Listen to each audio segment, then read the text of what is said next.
كنتم خير أمة أخرجت للناس تأمرون بالمعروف وتنهون عن المنكر وتؤمنون بالله. الحمد لله رب العالمين والصلاة والسلام على أشرف الأنبياء والمرسلين وعلى آله وصحبه أجمعين. أيها الإخوة والأخوات, nous allons parler de la prière. Mais attention, pas n'importe quelle prière. La prière, ici qu'on va évoquer aujourd'hui, c'est la prière qui est demandée à travers le Coran. C'est la prière dont a parlé le prophète Mohammed alayhi salatu wassalam. C'est la prière qui procure la paix, qui procure la quiétude du cœur, qui procure la sérénité intérieure. C'est la prière qui, quand tu la commences, eh bien peut-être que tu la commences avec une certaine angoisse, peur, crainte. Et quand tu la termines, eh bien tu es délivré de cette angoisse, de cette peur, de cette crainte. C'est la prière qui, quand tu l'accomplis, eh bien cela procure en toi une paix intérieure, une quiétude intérieure tellement intense que tu oublies ad-dunya wa ma fiha, la vie d'ici-bas et ce qu'elle contient. La prière qui, lorsque tu es dedans, lorsque tu l'accomplis, lorsque tu as plongé dedans, eh bien tu oublies tous tes soucis. Cette prière qui fait de toi un homme au bon comportement, une femme au bon comportement, c'est-à-dire une prière qui t'éduque, qui à chaque fois que tu accomplis la prière, eh bien tu sens que tu as reçu une leçon, tu t'es encore plus éduqué, tu es encore plus éduqué par la permission divine, ton âme, et particulièrement l'âme instigatrice au mal. Cette prière qui t'apprend la discipline, cette prière qui fait de toi une personne qui a hâte de l'accomplir, c'est-à-dire la prière que tu es en train d'accomplir et la prochaine prière. Cette prière dont tu ne veux pas t'en débarrasser, mais tu es bien dedans. Tu es tellement bien que tu ne veux même pas qu'elle termine. Cette prière qui, quand tu l'as terminée, tu as d'accomplir la prochaine prière. Cette prière qui, quand tu l'accomplis, eh bien tu sens un degré de spiritualité tel que tu ressens la grandeur de ton Seigneur Tabaraka wa Ta'ala, et ce ressenti te pousse à verser des larmes par crainte d'Allah Azza wa Jal. Cette prière qui augmente al-yaqin, la certitude, et at-tawakkul, la confiance en Allah Tabaraka wa Ta'ala. Cette prière-là, c'est de cette prière que je veux vous parler. Peut-être certains d'entre vous, et moi peut-être j'en fais partie aussi, vont se dire, mais de quelle prière il parle? Cette prière-là, moi je ne la connais pas. Eh bien, si tu ne connais pas cette prière, si tu n'as pas ressenti tout ce que j'ai cité précédemment dans une de tes prières tout au long de ta vie, eh bien, je peux te dire que peut-être tu as prié sans jamais prier. Voilà pourquoi l'imam Ahmed rahmatullahi alayhi a dit « Ya'ti ala an-nasi zaman » viendra une époque où les gens yusallun wa hum la yusallun. Ils prient ou ils prieront sans prier. C'est-à-dire qu'ils vont accomplir la prière, mais leur prière ne sera qu'un aspect extérieur. Ça sera quelque chose de mécanique, peut-être même une corvée. Comme peut-être ça nous arrive. On se lève pour faire la prière, mais avec difficulté même, peut-être c'est une corvée. Qu'Allah tabaraka wa ta'ala nous en préserve. La prière, ce n'est pas une corvée. La prière, c'est une lumière. La prière, c'est une solution. La prière, c'est une délivrance. La prière, c'est l'acte d'adoration le plus aimé auprès de ton Seigneur tabaraka wa ta'ala. As-salah, c'est celle qui va te faire goûter à la paix intérieure et extérieure.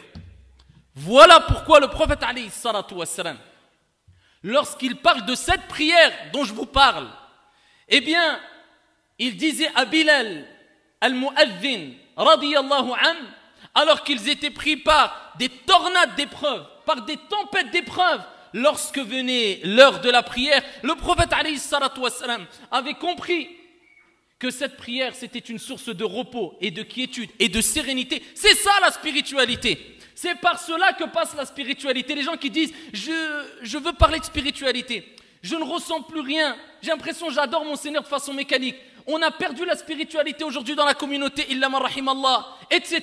Et la spiritualité, elle est dans la prière. Quand tu parles de spiritualité, tu ne peux t'empêcher de parler de prière. Et quand tu parles de prière, tu ne peux t'empêcher de parler de spiritualité.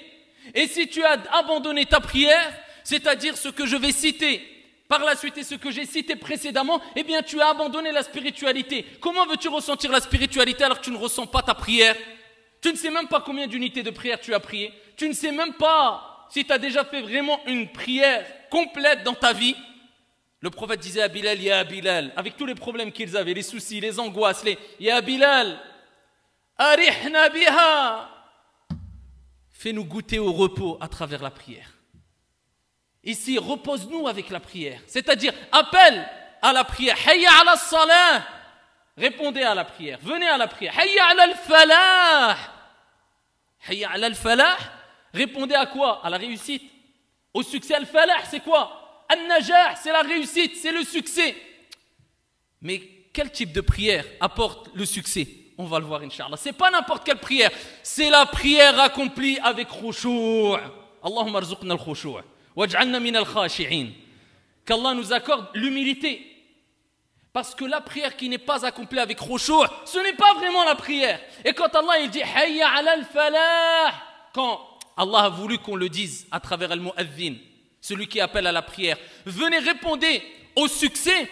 Mais quel succès? C'est la prière qui est citée dans le Coran quand Allah tabaraka wa ta'ala dit qad aflaha al-mu'minun alladhina hum fi salatihim khashi'un. Qad aflaha hayya ala al-falah.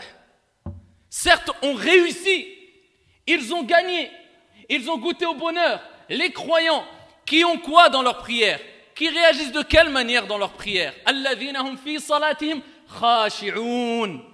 Qui ont cette concentration dans la prière, qui ressentent de l'humilité dans la prière, qui vivent avec un moment de spiritualité intense pendant leur prière. Qad aflaha, Allah il dit ceux-là ont réussi. Et quand le mu'adhin dit répondez au succès, eh bien tu vas répondre au succès et tu vas récolter le succès si tu accomplis une prière avec concentration et humilité, comme Allah tabaraka wa ta'ala nous l'a rappelé dans le Saint-Coran. Mais maintenant malheureusement, on a toujours l'habitude de miser sur l'aspect extérieur. On arrive même à identifier maintenant, chez certains, le bon croyant du mauvais croyant d'après son aspect extérieur. C'est quand même impressionnant. Omar ibn al-Khattab, radiyallahu anhu warda, a vu un jeune en train de prier. Et il baissait énormément sa tête. Peut-être signe d'humilité. Omar ibn al-Khattab a dit, Ya Fulan ou un tel, irfa' ra'sak, lève ta tête. Lève. Tu vas faire jusqu'où tu vas aller. Irfa' ra'sak. L'humilité de tes membres ne rajoutera à rien ou ne rajoutera rien à l'humilité qu'il y a dans ton cœur. Allah. Il dit ce qu'il y a dans ton cœur, il est dans ton cœur. L'humilité de tes membres, al-jawarih, ça va rien rajouter à ce qu'il y a dans ton cœur. Al-muhim ahammu shay ma fi qalbik. Qu'est-ce qu'il y a dans ton cœur? C'est ce qui est le plus important. Et voilà Omar ibn al-Khattab qui nous donne une leçon. Avant de se préoccuper ici de l'aspect extérieur, ton cœur, est-ce que tu as parlé à ton cœur perdu? Ton cœur il est perdu? Oui. Avant la prière il se perd. On va le voir par la suite Inch'Allah. Ton cœur qui se perd. Voilà ici la prière qui nous est demandée. Et voilà la prière qu'accomplissaient ici les pieux qui ont marqué l'histoire. À titre d'exemple, Amr ibn Utba radiyallahu ta'ala anhu wa arda et d'autres qui ici réagissaient d'une manière impressionnante lors de la prière. Amr ibn Utba, un jour, était en train de prier avec ici des personnes, avec des croyants, avec des musulmans. Voilà qu'ils entendent le bruit d'un lion. Ce n'est pas un chien, c'est un lion. Et ce qui va de soi, eh bien c'est sûr quand il y a un danger pour notre vie, même si tu es en prière, en islam il t'est demandé de te préserver de ce danger. Tu as le droit de sortir de la prière. Mais certains ont atteint un degré. Donc ici je ne vous dis pas d'imiter Amr ibn Utba. De toute manière tu n'y arriveras pas. Mais simplement pour te dire on est où? Aïna nahnu min haoula. Où sommes-nous par rapport à ces gens-là? Et au moins vaut mieux, ou plutôt mieux vaut mettre la barre haute, afin d'au moins acquérir un minimum qui nous est demandé en islam. Ils entendent le bruit, les rugissements d'un lion, Assad. Eh bien sûr, les personnes qui étaient avec lui sont parties. C'est quelque chose de naturel, c'est une peur naturelle. Amr ibn Utba est resté jusqu'à la fin de la prière. Lorsque le lion est parti, ils sont partis le voir et ils ont dit, n'as-tu pas entendu? Alam tasma'? Tu n'as pas entendu les rugissements du lion? Il dit si, mais la pudeur Ah, al-haya. Certaines personnes pensent que la pudeur, c'est que l'aspect extérieur encore. Voilà encore une erreur. Tout dans l'extérieur. Et il y a une règle que je ne cesse de répéter, at-takhliya qabla at-tahliya. C'est quoi la purification? Al-dakhl, l'intérieur. Avant l'ornement, beau camis, belle barbe, hijab et compagnie. À l'intérieur d'abord, il faut bien frotter l'intérieur, ton cœur. Il dit la pudeur, al-haya, la gêne, la honte que j'ai vis-à-vis d'Allah Azza wa Jal m'a empêché d'avoir plus peur du lion que d'Allah Azza wa Jal. J'ai pas osé sortir de la prière. Cette pudeur, il a eu honte de se dire, je vais sortir, ça veut dire que j'ai plus peur du lion que d'Allah. Mais quel degré ont-ils atteint? Quel degré ont-ils atteint? Il est rapporté que Urwa radiyallahu anhu arda, à son époque, il y a 14 siècles, bien sûr, quand ils étaient très malades, il n'y avait pas les principes d'anesthésie ou les procédés d'anesthésie qu'on a aujourd'hui, bien sûr, c'était il y a 14 siècles. Eh bien, il a dû être amputé de la jambe. Il a choisi quel moment, billahi alaykum, pour se faire amputer? Il fallait qu'il choisisse un moment. Il a dit, je choisis le moment où je suis dans la prière. Pendant que je suis dans la prière, faites ce que vous avez à faire. Et quand il a terminé, il a dit, je n'ai ressenti rien du tout, aucune douleur. Il s'est fait amputer pendant la prière. Tellement qu'ils étaient déconnectés de la vie d'ici-bas, et bien que même les douleurs physiques, ils ne les ressentaient pas, certains d'entre eux. Donc on ne dit pas d'atteindre ce degré, mais on dit quand même un minimum de savoir ce que tu dis, de savoir et prendre conscience que tu es en train de prier. Certains, wallah, ils prient, ils se disent, à la fin de la prière, j'ai prié ou pas? C'est pas est-ce que j'ai fait 3 ou 4 rak'at, est-ce que j'ai prié ou pas? Il ne sait même plus s'il a prié, et peut-être ça nous arrive, et même à moi. Donc ici, on voit qu'il y a une déficience grave dans la compréhension de la spiritualité, de al-khushu' et de qu'est-ce que vraiment as-salah auprès d'Allah tabaraka wa ta'ala et quelle valeur a la prière auprès d'Allah jalla wa ala. Al-khushu', la concentration, plus que cela, non, au-dessus de la concentration. Al-khushu', c'est l'humilité. C'est ruh as-salah. C'est l'âme de la prière, comme le dit Ibn al-Qayyim rahmatullahi alayh. Il dit al-khushu' ruh as-salah. C'est l'âme de la prière. Donc si tu enlèves l'âme à la prière, il n'y a plus de salah. Comme ici, un corps. Si tu enlèves l'âme, ruh, qu'est-ce qu'il reste? Rien du tout, il est mort. Eh bien, une prière sans humilité, c'est une prière morte. Tu pries sans prier, comme l'a dit l'imam Ahmad rahmatullahi alayh. Donc qu'est-ce qui nous est demandé à nous? C'est d'atteindre, eh bien, le meilleur, le mieux. D'atteindre al-khushu', l'humilité. Ce que Dieu veut de nous, quelque part. Mais le minimum, c'est le premier degré. C'est quoi? Eh bien, c'est d'être concentré.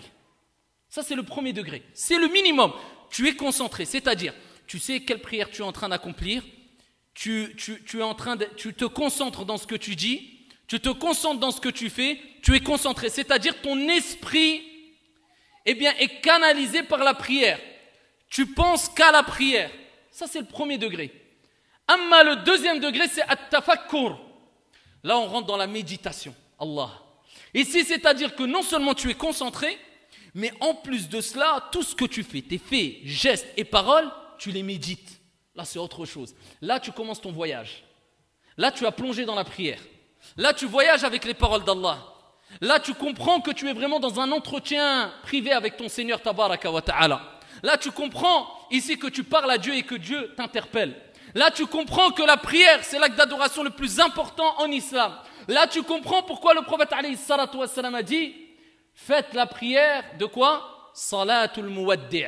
Celui qui fait quoi? Al-wada'. Le prophète alayhi salatu wassalam nous dit quand tu pries, mets dans ta tête, dis-toi c'est peut-être ma dernière prière. Rubbama, peut-être tu vas mourir entre Dhuhr et l'Asr.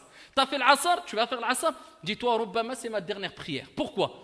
Parce que si on te dit à 100%, après l'Asr, tu vas mourir. Comment tu vas faire Salat al-Asr? Tout en sachant que tu sais que Salah, a'zamul ibada, c'est l'acte d'adoration le plus grand et le plus important acte d'adoration pratique.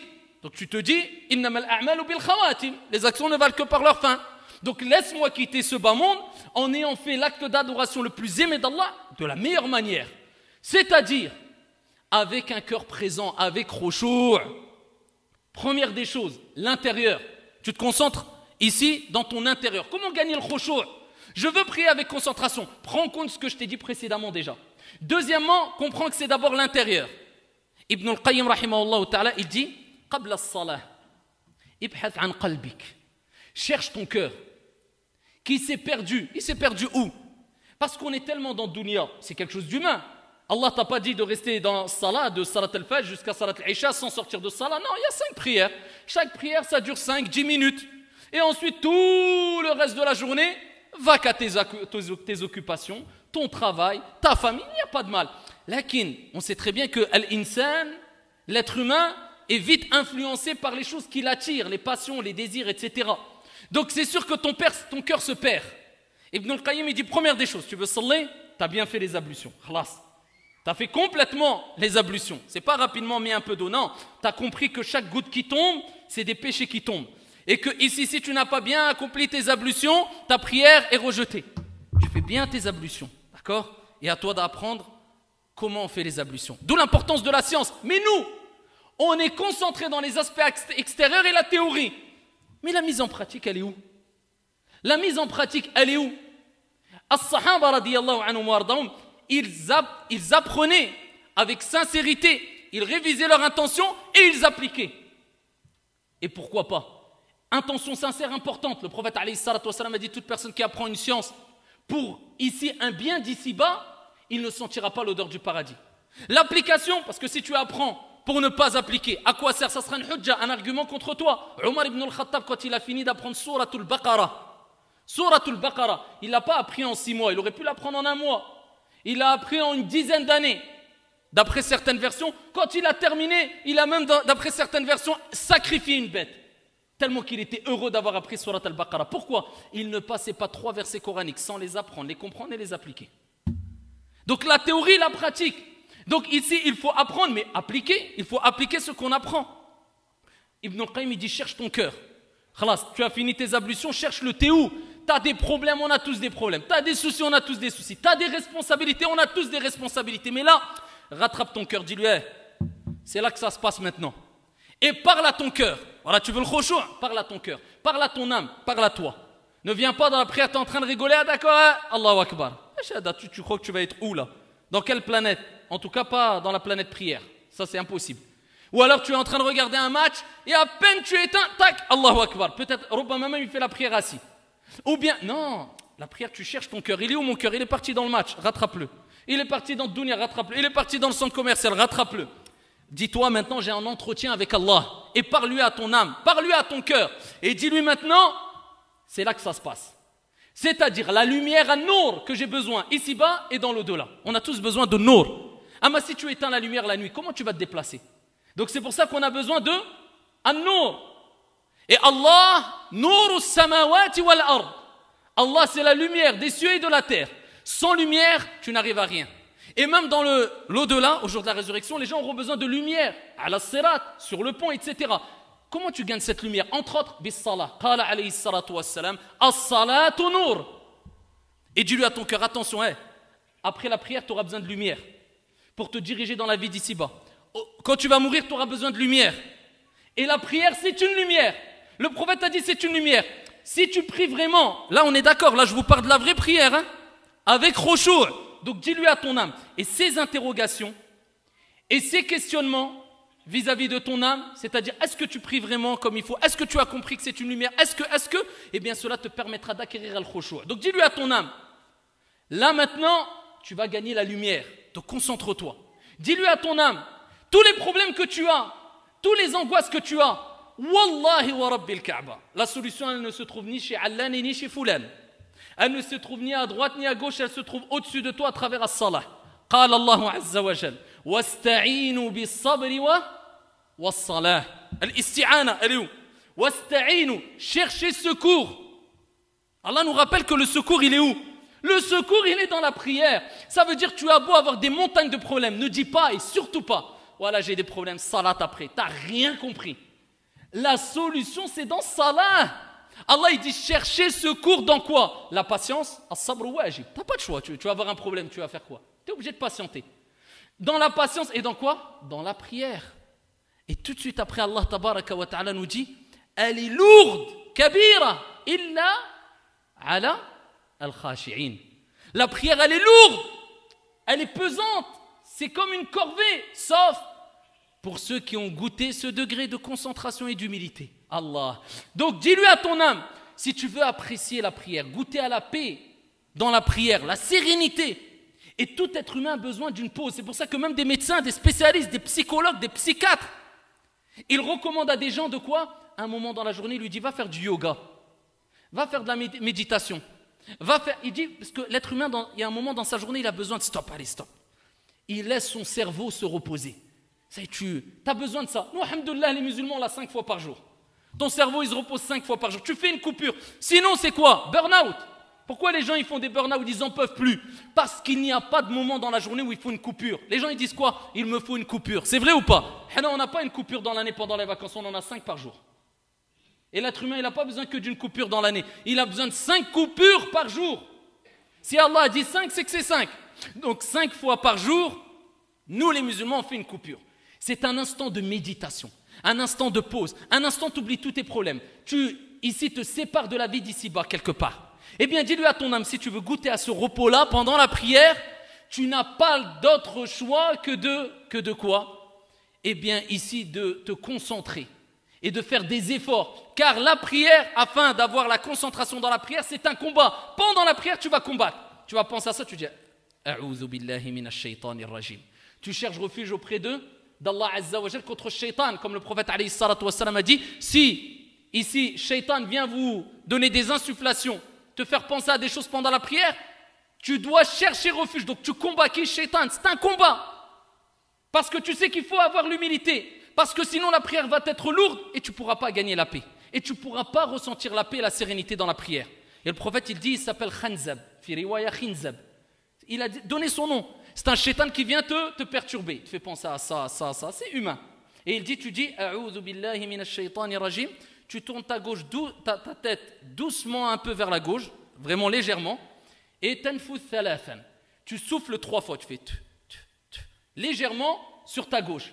Il dit, le prophète il dit c'est Shaitan qui vient vous perturber. Donc tu combats même pendant la prière, même aux compagnons ça leur est arrivé. Donc sache que pour gagner l'humilité et la concentration, c'est un combat. Ça demande des efforts même pendant la prière et tu combats. Et sachez que le prophète Ali Abdalus Salati wa Taslim a dit, certains auront de la prière 1/3, d'autres 1/6, d'autres 1/4, d'autres 1/2, d'autres rien. Ça dépend de quoi? Ta concentration. Si pendant 1/3 de la prière, thuluth min as-salah, tu as été concentré, tu auras l'ajr, la récompense que de 1/3. Si pendant la moitié de la prière, tu as été concentré, le reste, tu n'as la récompense que de la moitié. En tout cas, tu as fait ta prière, même si tu n'as pas eu de khushu'. Mais l'ajr, la récompense et les fruits de la prière, tu ne les auras pas. Donc si tu veux gagner les fruits de la prière, al-thamarat, eh bien tu dois te concentrer. Dis-lui à ton âme, instigatrice au mal, et à ton cœur qui s'est perdu, que si tu veux qu'Allah te pardonne tous tes péchés, al-khushu', parle à ton cœur, dis je vais gagner, je vais perdre énorme. Si je ne me concentre pas, je perds la lumière, je perds le secours d'Allah. Tous les problèmes que j'ai, wallah al-adim, la solution elle se trouve dans la prière. Donc je vais perdre le secours d'Allah. Certaines personnes disent je prie vite parce que je dois aller voir ceci et cela pour régler mon problème. Ouais, régler ton problème c'est dans la prière, tu n'as pas compris encore. Allah il te teste. Allah il veut quoi que ce soit, il dit kun fayakun. Allah il te dit wasta'inu bis sabri was salah. Tu as des problèmes de famille, as-salah. Tu as des problèmes d'argent, as-salah. Ista'inu bis salah. Cherchez secours dans la prière. Tu as des problèmes de santé, Allah il te dit ista'inu bis salah. Cherchez secours dans la prière. Tu as des problèmes d'angoisse, ista'inu bis salah. Allah il te dit cherchez secours dans la prière. La solution c'est dans la prière. Dis à ton âme et à ton cœur, tu vas perdre énorme, tu vas perdre la lumière, tu vas perdre le secours, tu vas perdre la paix, tu vas perdre la sérénité, tu vas perdre le fait qu'Allah te pardonne tes péchés. Rapporté par At-Tabarani bi sanadin sahih. Le prophète Ali Afdalus Salati wa Taslim a dit, quand le croyant il veut faire la prière, il commence à salah, yabda salah. Le prophète il dit au-dessus de sa tête. Ils sont au-dessus de sa tête et quand il fait as-sujoud, tous ses péchés tombent. Et c'en est ainsi jusqu'à ce qu'il termine la prière et il n'a plus de péché. Allah. Ça veut dire qu'Allah il te rappelle que au moment de la prière, tous tes péchés sont au-dessus de toi et Allah te met en condition pour que tous tes péchés partent et tombent facilement. Juste quand tu fais sujoud, tout tombe. Donc tu vas perdre ça aussi, ya Abdallah. Donc si tu es prêt à perdre tout ça, dis-toi, eh bien, je prie sans khushu', sans humilité. Rappelle-toi de tout cela et dis-toi, la prière, sans khushu', je n'aurai aucun fruit.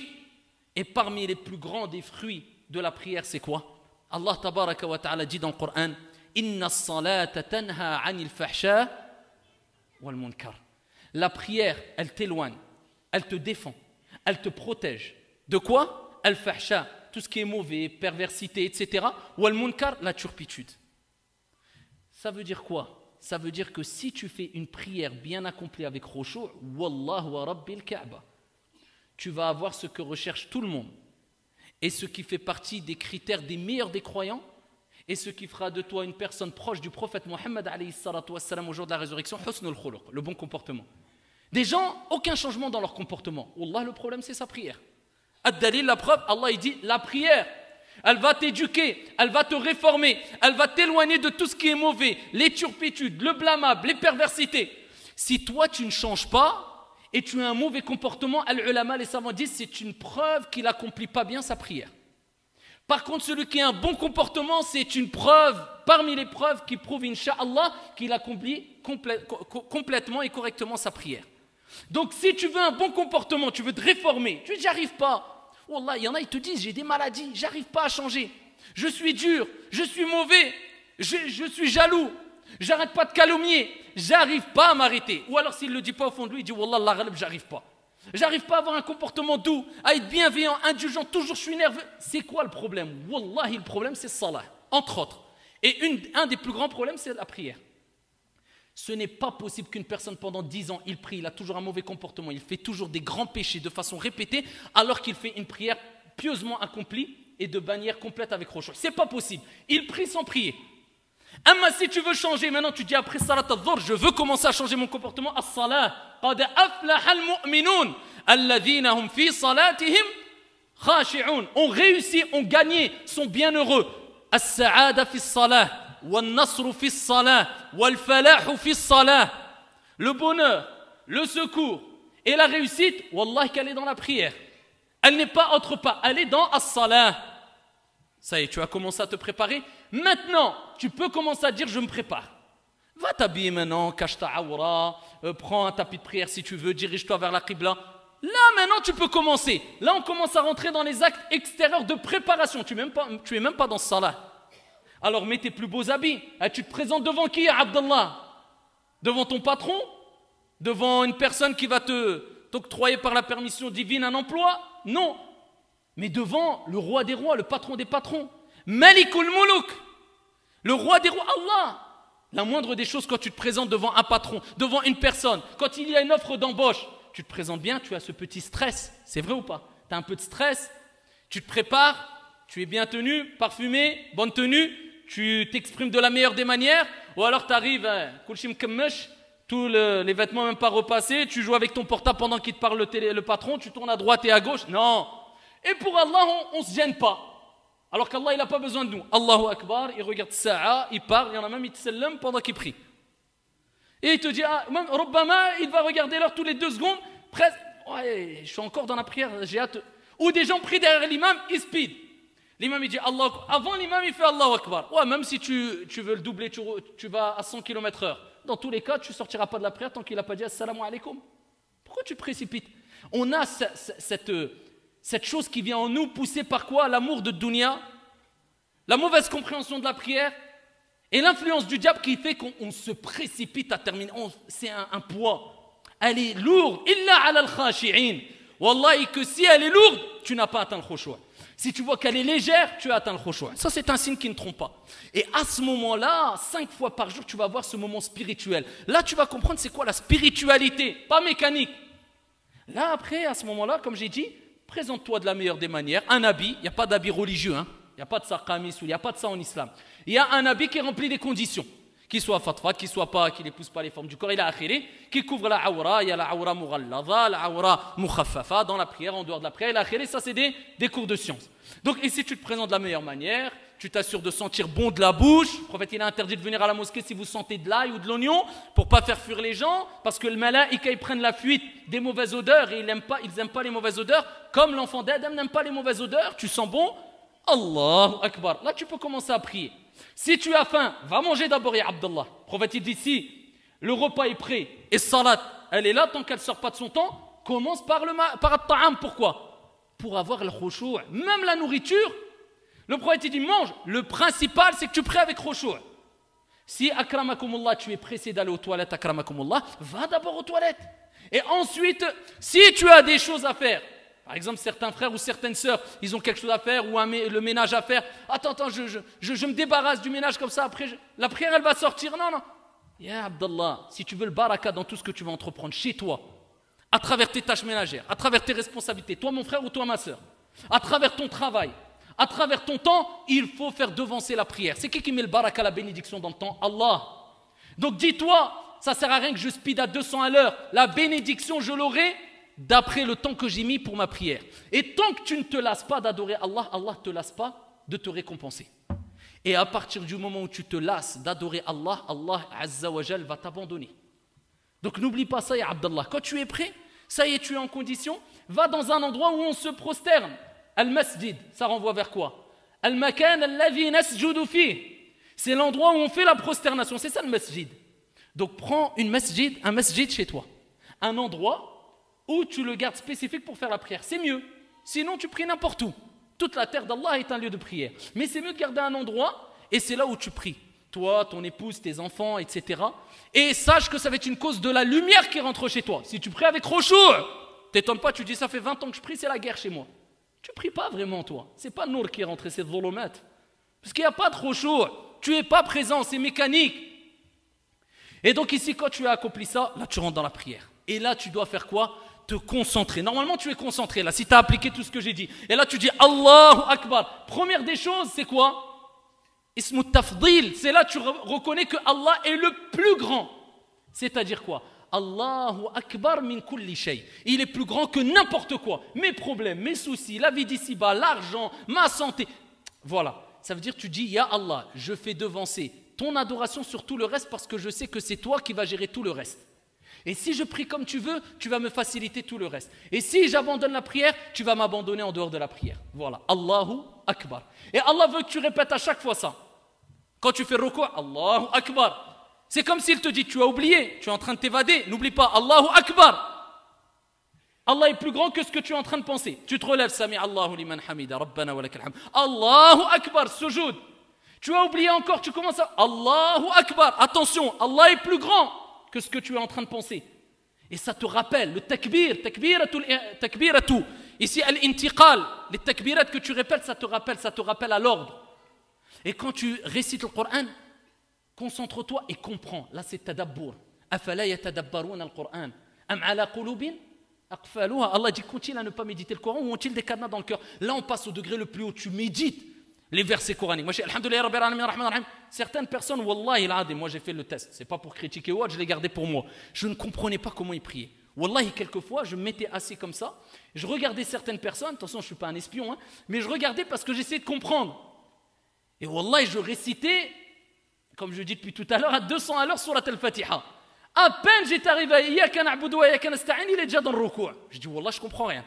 Alors tu cherches les avis des savants. Oui, il y a certains avis minoritaires qui disent surat al-Fatiha à la colline. Tu dis, quel madhab il est, lui, je ne comprends pas. Il récite surat al-Fatiha ou pas? Alhamdulillahi rabbil alamin. Allah te répond. Ar-Rahman ar-Rahim. Comprends ce que tu dis, Abdallah. Petit à petit. Et je ne dis pas de rester 2 heures dans ce salat, surtout si tu es imam. Le prophète, il a dit, Idha amma ahadukum an-nas falyukhaffif. Quand quelqu'un il fait la prière pour les gens, falyukhaffif. Il allège la prière parce que derrière il y a le daïf, il y a le faible, mais quand tu es chez toi, prie comme tu veux. Ici, tu médites les paroles d'Allah tabaraka wa ta'ala, tu te dis c'est peut-être ma dernière prière. Là, tu es en condition, tu es dans la prière, et là tu es en train d'adorer Allah, et dans la prière, n'oublie jamais ça. Ad-du'a, et je terminerai avec ça, fais des invocations. Le prophète alayhi salatu wa sallam lui-même, regardez ce qu'il disait. Allahumma inni a'udhu bika min qalbin la yakhsha. Vous imaginez? Le prophète lui-même, il disait, Ya Allah, comme on dit, A'udhu billahi minash shaytanir rajim. Le prophète, il disait, A'udhu billahi min qalbin la yakhsha. Et c'est le prophète, alayhi salatu wassalam. Donc on a besoin de dua. Le prophète lui-même disait ça. Il disait, Ya Allah, je cherche refuge auprès de toi contre un cœur, ici, qui est quoi? Qui n'a pas cette humilité. C'est quoi le khushu'? C'est hudur al-qalb. C'est la présence du cœur. Dans tout, tu as besoin de khushu'. C'est pas que dans la prière, hein. Quand tu lis le Coran, quand tu écoutes un dars, faut être présent. Et le prophète, il disait quoi? Je cherche protection auprès d'Allah contre un cœur qui n'est pas présent, qui n'a pas d'humilité, qui n'a pas de concentration. Donc dis ça dans ta prière, toujours dans ce sujoud. Allahumma inni a'udhu bika min qalbin la yakhsha. Tout le temps, dis-toi ça. Et pour terminer, Ahibbati fillah, et ici pour argumenter une fois de plus ce que je vous ai dit précédemment, et pour vous rappeler que le succès passe par la prière, ici-bas et dans l'au-delà. Dans l'au-delà, c'est-à-dire gagner les plus hauts degrés du paradis, passe par la prière aussi. Allah tabaraka wa ta'ala dit dans le Coran, et il commence par ces versets coraniques. Qad aflaha al-mu'minun, donc il parle de falah au début. Regardez, ici il parle de réussite. Fi dunya wal akhirah, qad aflaha al-mu'minun alladhina hum fi salatihim khashi'un. Khalas, on a compris ça. Le succès, la réussite dans tout ce que tu vas faire dans ta vie, c'est dans la prière. Et plus loin, il décrit d'autres catégories de personnes. Et quand il termine de parler de ces gens-là, qu'est-ce qu'il dit? Et il a commencé par قَدْ أَفْلَحَ الْمُؤْمِنُونَ الَّذِينَ هُمْ فِي صَلَاتِهِمْ خَاشِعُونَ وَالَّذِينَ هُمْ عَلَى صَلَوَاتِهِمْ يُحَافِظُونَ أُولَئِكَ هُمُ الْوَارِثُونَ الَّذِينَ يَرِثُونَ الْفِرْدَوْسَ هُمْ فِيهَا خَالِدُونَ اللهم اجعلنا منهم. Il dit c'est ceux qui prient avec concentration et après il dit ça suffit pas. وَالَّذِينَ هُمْ عَلَى صَلَوَاتِهِمْ yuhafidhun. Ça y est, tu as réussi à atteindre le khushu'. Et il dit ce sont ceux qui préservent leurs prières. Mais quelle prière? On a parlé de la prière avec falah, il dit au début Allah Azza wa Jal. C'est-à-dire la prière qui va faire récolter le falah, le succès, avec khushu'. Donc préserve ta prière. Dis-toi, chaque prière c'est quelque part un combat. Chaque prière c'est un effort. Qu'est-ce qu'ils vont gagner? Ils vont hériter. Hériter de quoi? Alladhina hum. Ici ceux qui vont hériter de al-firdaus. Le degré le plus haut du paradis, hum fiha khalidun, ils y seront éternellement. La preuve que la prière, c'est al-falah, c'est la réussite ici-bas et dans l'au-delà. Et deuxième des choses, n'oublie jamais ça et je termine avec cela. Regarde ton comportement dans la vie de tous les jours. Est-ce que ton comportement reflète ce qui est demandé dans la prière? La douceur, la sérénité, la quiétude, l'humilité, la modestie, la discipline. Si oui, eh bien ça c'est la répercussion de ta prière. Sinon, eh bien, va accomplir ta prochaine prière ou concentre-toi dans le fait d'accomplir ta prochaine prière avec concentration et humilité.